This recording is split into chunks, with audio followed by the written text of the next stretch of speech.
Have you ever wondered why silver prices remained flat over the past 3 years, despite the fact that we've allegedly operated under a silver deficit that supposedly keeps getting bigger and bigger? Can we even trust silver price anymore? Well, we're going to talk about that and have a chat with our local coin shop owner, so make sure you stay tuned. This video is being brought to you today by Raleigh Gold Coin Dealers with locations in Raleigh and Rocky Mount, North Carolina. If you're looking for competitive prices on gold, silver, or numismatics, give Lou a call or visit him online. You can find the link to his website in the description of this video.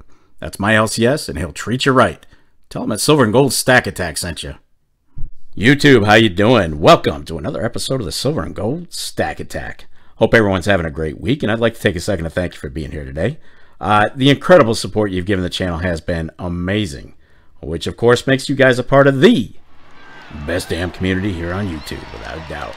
You've all helped this little channel grow, and it means more than you know. So today we're going to talk about the fact that silver demand keeps increasing, but the price just seems to stay stagnant. We're also going to talk about how this stagnancy is potentially affecting silver stackers. Let's go ahead and roll this thing. And now, before the next show starts, let's enjoy an intermission.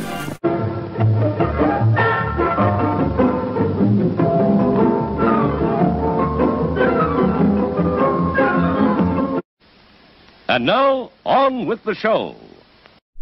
Well, first off, let's go over what we're being told from several entities in the industry, and that is this. Number one, the third year in a row that silver demand has outpaced actual supply, yet the price has been mysteriously stagnant. Number two, the Silver Institute has been doing some studies on the deficit, and their numbers are showing several 100 million ounces of silver short of actual demand. And number three, just as some entities are claiming shortages, at least a few are calling BS on that theory. They reflect back to 2019, and they claim that silver supply actually exceeded its demand, which resulted in downward pressure on the price of silver worldwide. Now, case in point, in a recent article for Kitco, market reporter Ernest Hoffman recently wrote that silver is in a paradoxical position at the start of 2024. On one hand, industrial demand for silver continues to grow and supply remains constrained. But on the other hand, he says that the total demand actually fell 10% in 2023. And prices remained stuck around $23 an ounce as the year drew to a close. And that's about right. That's about what the average was last year, about 23 an ounce. A couple of drops and peaks there, but not far above it.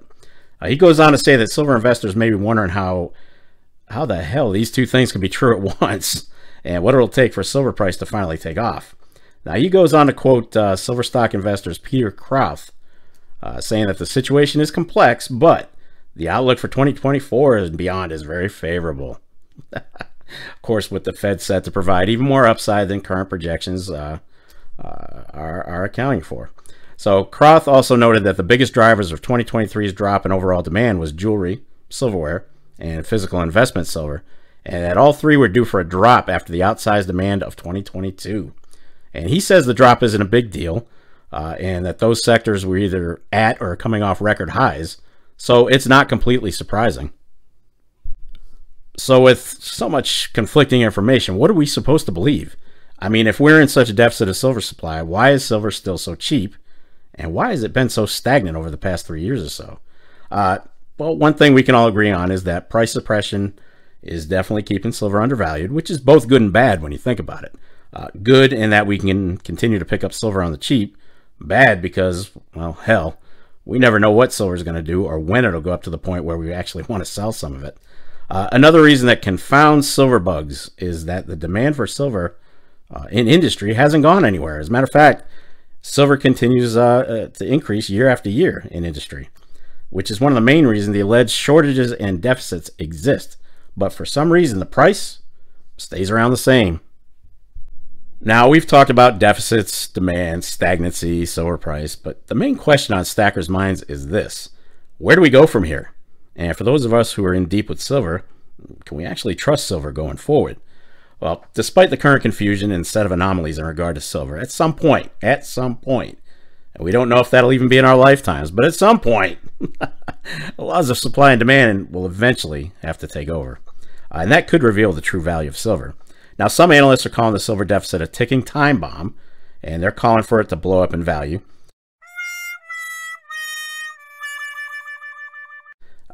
Yeah, I mean, you know, nothing you haven't heard over decades or years and years and years. And but they're saying at that point, all the fake paper silver in the forms of ETFs and whatnot won't be able to exaggerate the amount of silver supply that's really out there. So you know those ETFs, supposedly there's 1 ounce per ETF share in physical stored somewhere for you, but that's BS. There's no way. But anyway, let's take a quick ride over to Raleigh Gold Coin Dealers and ask Lou for his perspective. Let's see if folks there, his customers, are taking advantage of the stagnant prices, or if they're selling, or if they're doing nothing at all.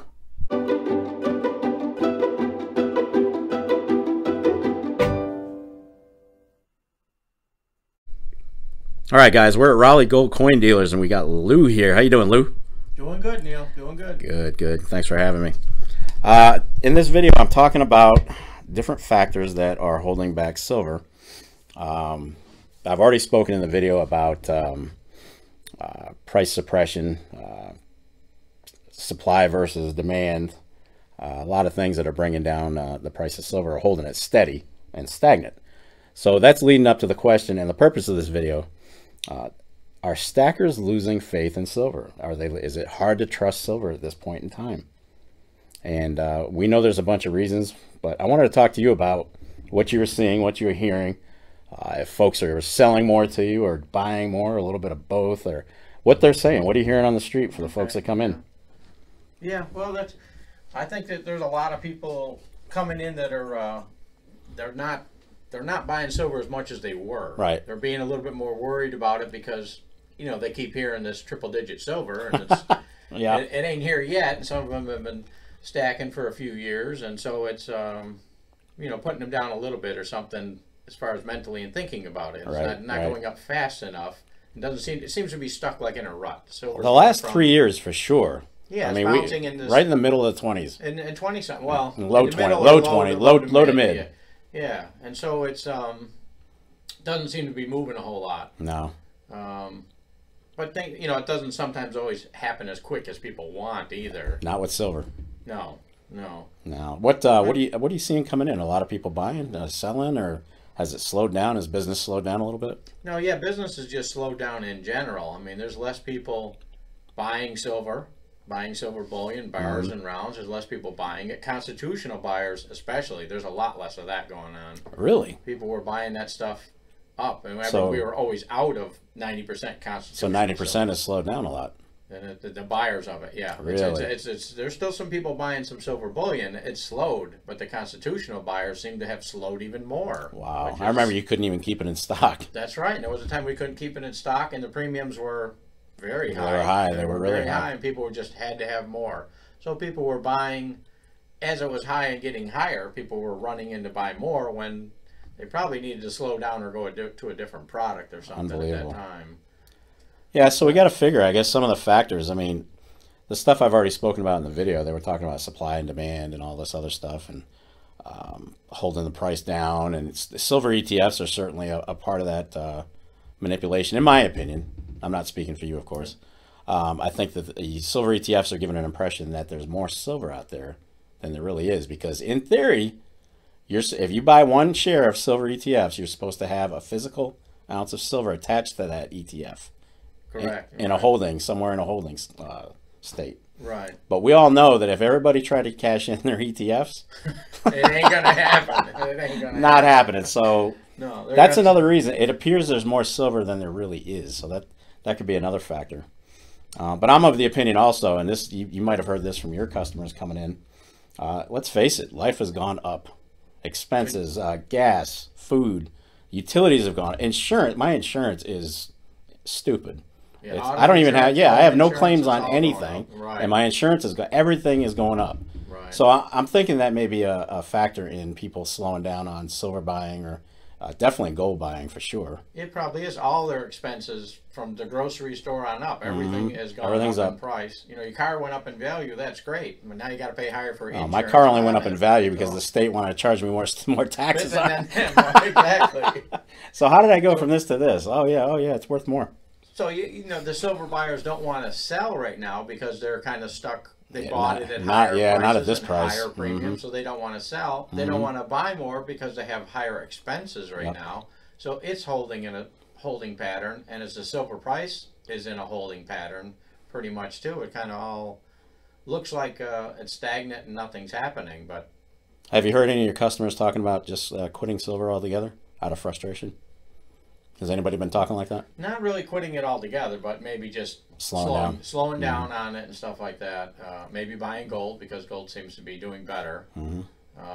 But some of them just slowing down altogether and not ready to sell, but just not buying it the way they once were or something either. And I think it's that way all around the country. I think a lot of the dealers are hearing very similar things. So it's not really a trust factor per se. I think we can trust silver for what it is because we understand what it is. We know what we're working with.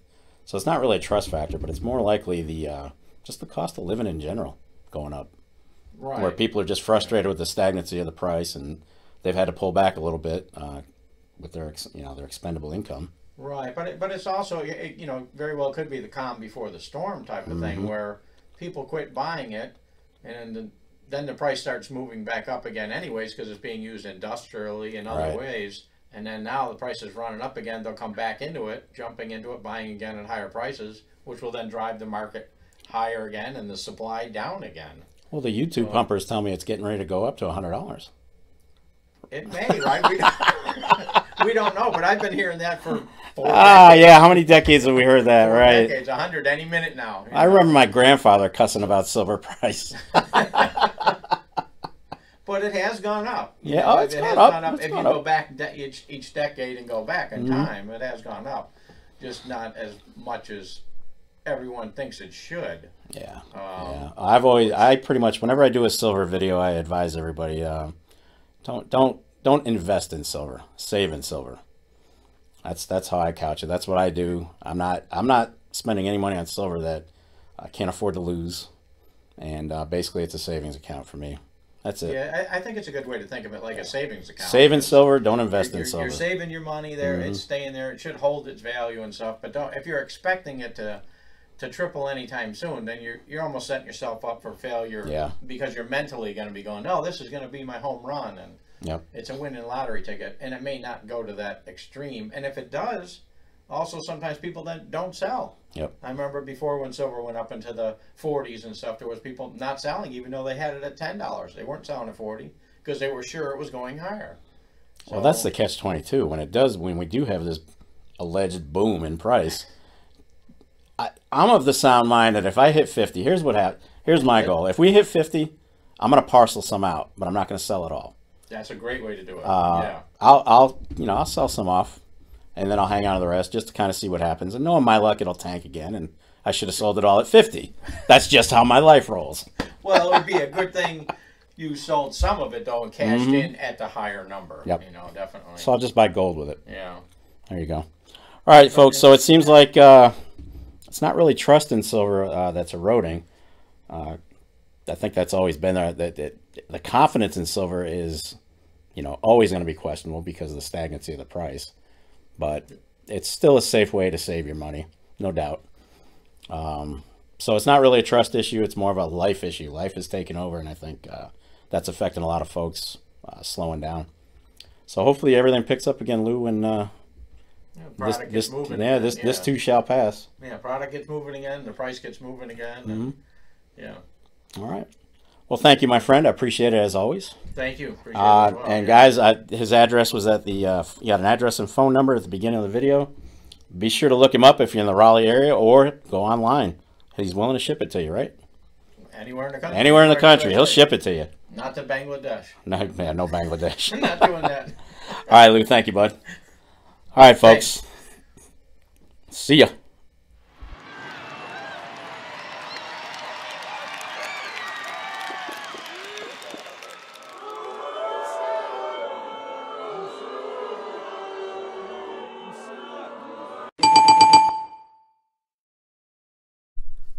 All right. There you have it, folks. So what do you think of the stagnancy of silver price, despite the alleged mining deficits and increased usage in industry? It's pretty befuddling. Be sure to leave a comment down below and let me know what your thoughts are. I love going through them, so make sure you sound off. That's going to wrap it up for this episode of the Silver and Gold Stack Attack. And if you made it this far, well, kudos to you. I'll definitely catch up with you in the next episode. But in the meantime, oh yeah, you know what's up. What do you want to do with your life?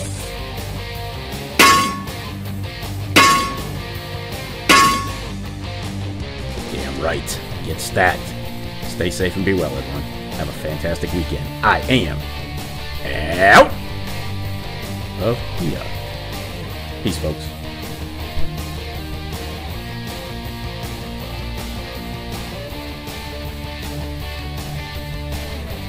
You're still here? It's over. Go home.